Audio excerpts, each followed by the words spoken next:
We're all excited for Marvel Spider-Man 2, right? I think we can all agree that everything we've seen so far looks pretty fantastic. That PlayStation Showcase demo got everyone extremely hyped for the Symbiote suit and all the new abilities that's going to come from that. The San Diego Comic-Con trailer just premiered. It was the story trailer for the game, and it got people even more excited, especially now that we got a good look at Venom. Not to mention Summer Game Fest, you know, the cover reveal, the pre-order bonuses, the alternate suits. Everything about this game has gotten people more and more excited as we inch closer to October 20th. But I understand that there's some people out there that aren't excited, okay? And everyone's entitled to their own opinion. I'm not going to tell you how to think, okay? I'm not going to force my opinion onto you. I'm not going to tell you that you have to love this game and you have to be excited, but I'm really excited, and I think 99% of everybody else is as well. But there was an article, okay, that somebody sent me recently that, I mean, I don't go into rant mode very often on this channel, but it's getting me into rant mode. I need to read this with you guys. I need to go over it with you guys, and we need to talk about probably the worst article I've ever read for anything Spider-Man related. The folks at DualShockers put out a tweet here that said Insomniac Games' next big release looks like the same old for Spidey. With the headline from DualShockers reading, Spider-Man 2 looks like a movie I've already seen twice. After Across the Spider-Verse, I can't help but want more creativity from Insomniac. Oh boy, I'm ready to get into this. Are you sure you guys are ready to get into this? If so, you got to scroll down and hit that thumbs up button. Let me know. Let's do this. Let's open up this article. I have no idea what to expect, but I can tell you it's probably going to be pretty rough. Okay, highlights to this article. Spider-Man 2 appears to lack originality and imagination, playing it safe by sticking too closely to established tropes from previous films and games. I already don't know what they're talking about. The inclusion of characters like Venom, Lizard, and Kraven seems recycled, and the overall character designs are uninspiring. Oh my goodness. Those are apparently the highlights of the article. My goodness. First of all, okay, Kraven looks like Kraven. That is comic book Kraven right there. Matter of fact, it felt very intentional that Insomniac started off that Kraven trailer from the PlayStation Showcase with what looked like a modernized take on Kraven, but then inevitably revealed, no, the classic Kraven is the one to take this dude down. I'll be honest with you, and I'll level with this article here in saying that the Lizard design, I agree, isn't the greatest. I kind of would have preferred if we just got a classic Lizard with the lab coat and everything. But then again, they're saying here that Kraven's design seems recycled, so maybe that's not what they want. Maybe they want the Lizard to look like an iguana. I have no idea. But okay, let's get into this. They say here, and yet following the beaten path seems exactly what Insomniac Games is doing with its upcoming Spider-Man 2. Instead of taking risks, the game appears somewhat generic on its surface, lacking originality and imagination at every turn. I can't. It's the studio playing it safe, apparently, sticking too closely to the established canon we've seen in the other Spider-Man films and games for ages. Wow, saying a whole lot of nothing right there. First of all, Venom isn't even Eddie Brock. That is the biggest risk that this game is already taking. It's not doing the thing that everyone would have expected them to do, and we've seen that set up since the first game's post-credit scene. They continue to say here, I'm not saying Marvel Spider-Man 2 looks bad or will be a bad game. We can't judge it fully until it releases and we get to play it, and I agree with that. I can't judge it fully either. I can't say that it's gonna be incredible. I haven't even played it yet. To continue though, however, based on what Insomniac has shown us so far, I'm not feeling very enthusiastic. The game appears to rely heavily on tired Spider-Man tropes from the past decade, with only minor changes to characters, villains, and their relationships. My goodness, this is a rough one to read, man. This is where it gets really bad though, okay? This next paragraph, I mean, I lost it. Oh look, there's Venom in the game. How cool is that? He even looks and sounds exactly like the Venom we've already seen in the 2007 Spider-Man 3 and the Tom Hardy Venom movies.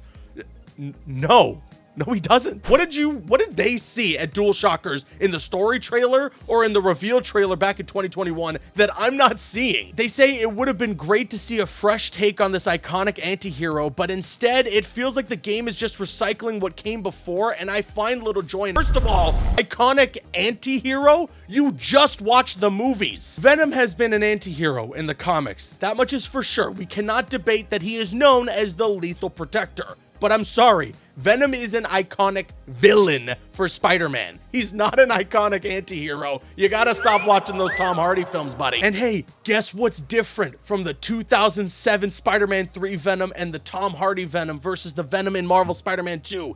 He's not Eddie Brock. Guess what else is different? He's not a scrawny little Venom that's only slightly bigger than Spider-Man, like Spider-Man 3 ended up making him. And also, he's not some jokey, quippy guy like he is in the Tom Hardy Venom movies. He's a monstrous villain who just wants to kill Spider-Man. Even Bill Roseman at Marvel Games said it himself. I don't want to continue, but let's just keep going. The same uninspired approach seems to stretch to every other aspect of the upcoming title. Take Harry Osborn, who says the exact same lines. We can literally change/heal the world, that Dane DeHaan already said in 2014's Amazing Spider-Man 2. Okay, he appears to be Venom instead of Green Goblin this time, which makes more sense since an alien symbiote could likely have a more profound impact on a decaying human body than a cool armor suit with a glider. So I'm confused here. Are you agreeing that the game is actually doing new things instead of following old tropes like you were saying earlier in the article, or do you think that they're following old tropes? It sounds like this is one of those articles that has something not nice to say about a game, but then slowly starts analyzing it and then realizes that every point they were trying to make is actually a counterpoint. And this is another rough one. Oh look, there's also Lizard, who's just a tad bigger than the one we saw in 2012's The Amazing Spider-Man, portrayed by Rhys Ifans. And he likely can't speak this time around, which is a relief because it was a terrible idea in that movie. Pete's suddenly going all dark and mean as the symbiote takes over him?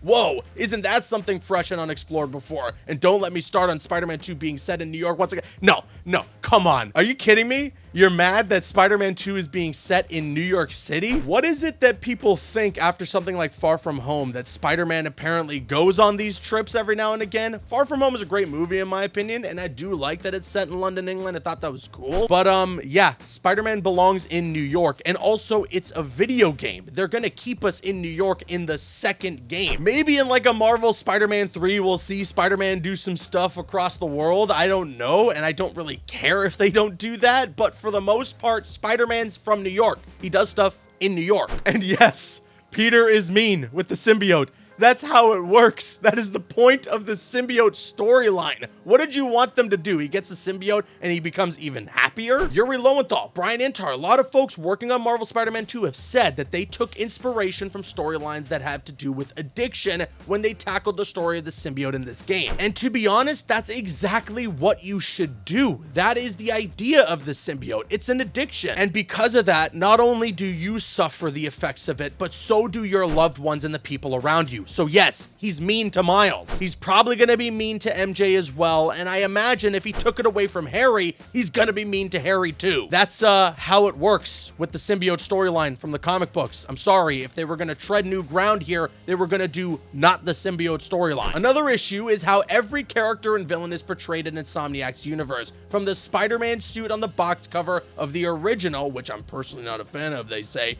or to Miles' by-the-book costume, and even the appearance of each villain. There's a distinct lack of creative spark throughout. This is insane because they say they don't like the first Spider-Man game, which changed up the look of Spider-Man entirely, and then they also don't like Miles' Spider-Man game where he has his comic-accurate suit. Once again, they're analyzing and then counterpointing the point they're trying to make. And again, Spider-Man, Peter Parker's design is unlike anything we've ever seen before, and it's become iconic in its own right. That white spider logo, wherever you see it, whether it's the comic books or whether it's in that movie you really love, which I love too, Across the Spider-Verse, when you see the white spider logo, you know that's the game's version of Spider-Man. And the gold suit that you get in Spider-Man Miles Morales, if you played the game, you would know that that is a new version of the costume, and it also comes from the fact that you're helping people around the city. It is a gift from the city to Miles. I think that's fantastic. I will continue reading with the article as much as I don't want to. All my complaints also hold true for the original 2018 game, which I didn't enjoy as much as other players seem to have. However, there's a key difference. It was an original title developed and released in a pre-Spider-Verse world, and at the time, I wasn't as spoiled by the creative Spider-Man project that followed. The inclusion of Mr. Negative as one of the main antagonists was also a unique choice, as he hadn't appeared in any major works before. So, credit to Insomniac for that creative decision.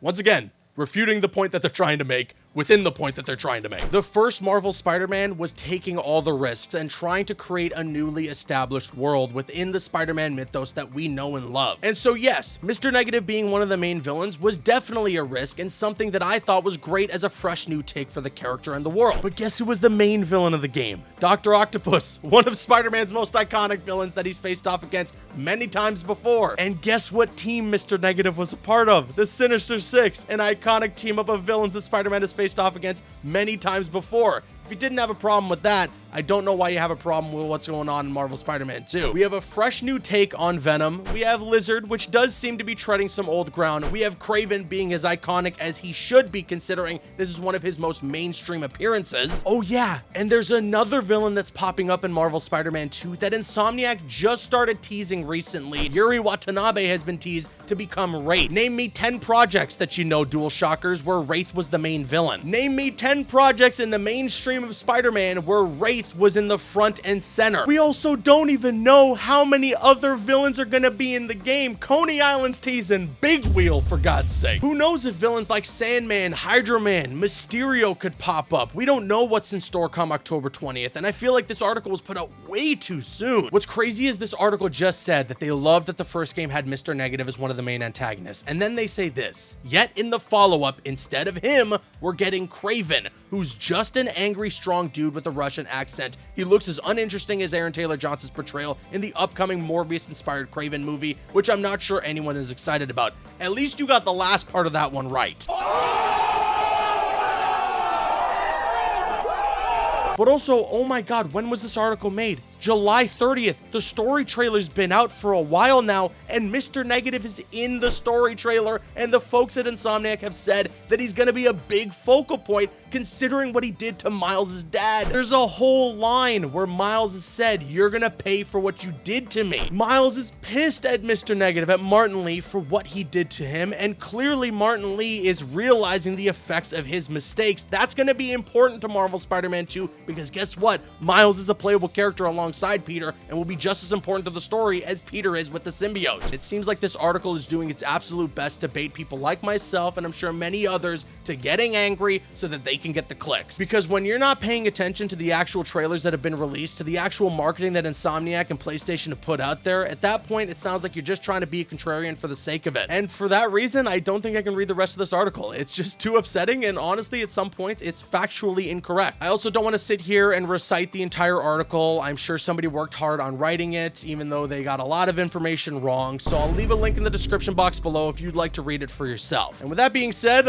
let me know your thoughts in the comment section below. What did you think about this article here from Marvel Spider-Man 2? Do you think that they got anything right? Or what was your favorite thing that they got wrong? Sound off with your thoughts in the comments, and of course, if you enjoyed the video, hit the thumbs up button. I've been Caboose, and I'll see you guys later.